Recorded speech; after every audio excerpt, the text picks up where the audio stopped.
আসসালামু আলাইকুম রহমতুল্লাহি ওয়া বারাকাতুহু। আলহামদুলিল্লাহ ওসসালাতু ওয়াসসালামু আলা রাসূলিল্লাহ ওয়া বা'দ। সুপ্রিয় দর্শক শ্রোতা ভাই বোন, আমাদের সমাজে একটা কথা প্রচলিত আছে, আর তা হলো বড় ভাবি তথা বড় ভাইয়ের স্ত্রী মায়ের মতন। কোরআন এবং হাদিসের কোথাও বড় ভাইয়ের স্ত্রীকে বড় ভাবিকে মায়ের মতন বলা হয়েছে কি না, আজ আমরা সেই প্রশ্নের উত্তর খোঁজার চেষ্টা করব ইনশাআল্লাহ তাআলা। প্রিয় দর্শক, আমরা জানি যে আমাদের সমাজে বিশেষ করে যৌথ পরিবারগুলোতে বড় ভাবি তথা বড় ভাইয়ের স্ত্রীরা তাদের অনেক অবদান থাকে তাদের দেবর ননদদের প্রতি, তাদের স্নেহ মমতা, তাদের অনেক ছাড় এগুলো থাকে দেবরদের জন্য, ননদদের জন্য, যার কারণে অনেকে তাদেরকে মায়ের মর্যাদা দেন, মায়ের আসনে আসীন করেন। সেটি একটি ভিন্ন বিষয়। কিন্তু ইসলামী শরিয়ার যে পর্দার বিধিবিধান রয়েছে, আরও যে সমস্ত বিধিবিধান রয়েছে, সেগুলোর ক্ষেত্রে বড় ভাবিকে কোরআন হাদিসের কোথাও মায়ের মতন বলা হয়নি। অর্থাৎ মায়ের সাথে যেরকম পর্দা করা লাগে না, মায়ের সাথে যেরকম দেখা দেয়া যায়, বড় ভাবির সঙ্গে এরকম পর্দা করা লাগবে না দেবরের জন্য, এমন কোনো কথা কোরআন হাদিসে বলা হয়নি, বরং এর উল্টোটা বলা হয়েছে।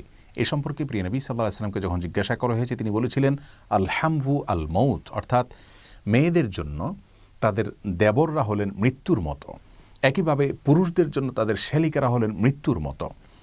যদি বড় ভাবি মায়ের মতন হতেন সার্বিকভাবে পর্দার বিধান এ সমস্ত ক্ষেত্রে, তাহলে সেক্ষেত্রে দেবরের জন্য সেটা কখনো মৃত্যুর মতো হতো না। মৃত্যু থেকে মানুষ পলায়ন করার চেষ্টা করে, দূরে থাকার চেষ্টা করে।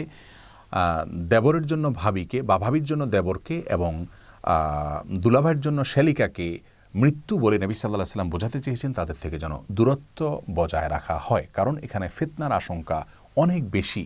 বড় ভাবিকে বা বড় ভাইয়ের স্ত্রীকে তথাকথিত মায়ের মতন মনে করে কত রকমের অনাচারের দুয়ার যে উন্মোচিত হয়েছে, কত দুর্ঘটনা যে ঘটেছে, সেটি আমরা কমবেশ সবাই জেনে থাকব। এজন্য ইসলামী শরিয়ার দৃষ্টিকোণ হলো এক্ষেত্রে অন্য 10 জন নারীর সঙ্গে যেরকম পর্দা করতে হবে, বড় ভাইয়ের স্ত্রী কিংবা ছোট ভাইয়ের স্ত্রী তাদের সঙ্গেও একইভাবে পর্দা করতে হবে। অনেক ভাসুর মনে করেন যে ছোট ভাইয়ের স্ত্রী হলে তার সাথে আর বোধহয় পর্দা বিধান নেই। এটি সম্পূর্ণ আমাদের ভুল ধারণা, বরং ইসলাম শরিয়ার দৃষ্টিকোণ হলো এক্ষেত্রে আরও কড়াকড়িভাবে পর্দার বিধান মেনে চলতে হয়। একইভাবে পুরুষদের জন্য তাদের শ্যালিকা কিংবা স্ত্রীর বড় বোন তাদের সঙ্গেও পর্দা করার ক্ষেত্রে অন্য নারীদের চাইতে কঠোরভাবে পর্দা করতে হয়, কারণ এখানে ফিতনার সুযোগ এবং সম্ভাবনাটা অনেক বেশি থাকে। শয়তান এখানে মানুষকে বেশি বিপদে ফেলে থাকে। এজন্য এখানে পর্দা আরও কঠিনভাবে করতে হবে। আমরা যৌথ পরিবার থাকলে এই পর্দাটা অনেক সময় মেনটেন করা আমাদের জন্য কঠিন হয়, কিন্তু এই কঠিন কাজটাই আমাদেরকে করতে হবে।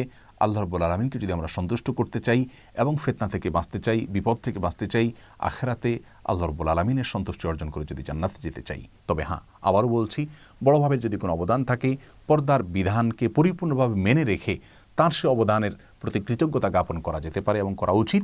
একইভাবে অন্য ক্ষেত্রেও প্রযোজ্য।